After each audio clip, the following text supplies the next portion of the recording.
Welcome to Addigy. In this video, we're going to learn how to create maintenance items to make sure that our devices are running at the most optimization with our maintenance scripts. Please follow along.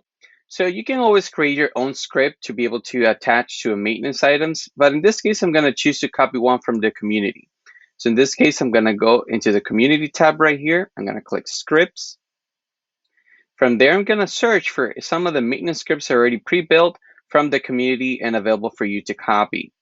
In this case, I'm going to choose to restart SMB service. Now I'm going to click copy to my scripts. I'm going to click copy one more time. Awesome. So the next step is to be able to add this script into my catalog via the maintenance tab. So I'm going to click on the catalog. I'm going to click on maintenance items. By default, Addigy already pre-built some of these by best practice available into your environment as soon as you open up your Addigy instance for the first time. You can see a few of them right here. In this case, I'm going to show you how to add a new one. So I'm going to click on new.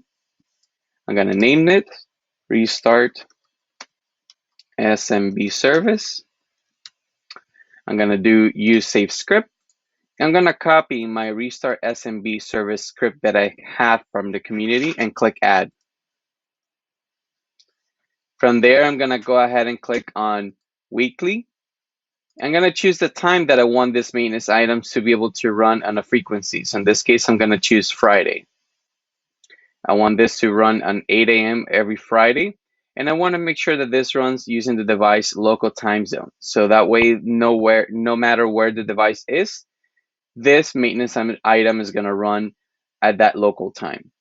I can choose to this never timeout. And I can choose if I want to have the end user have a prompt for deferral or not. In this case, I'm going to choose not to. I'm going to click save. Awesome. So now I have my restart SMB service. The next step is to be able to add it to my policy. I'm going to click on policies. I'm going to click on my Addigy policy right here. I'm going to click on my maintenance tab. And I'm just going to simply add this restart SMB service to add to the policy right here. Once you do this, you can choose for the policy to automatically run this within the 30-minute check-in, or you can just simply click deploy right here. Awesome. Thank you very much for joining this video. Please join us in another video on how to be able to use some of these best practices about maintenance or monitoring items in Addigy. Thank you very much.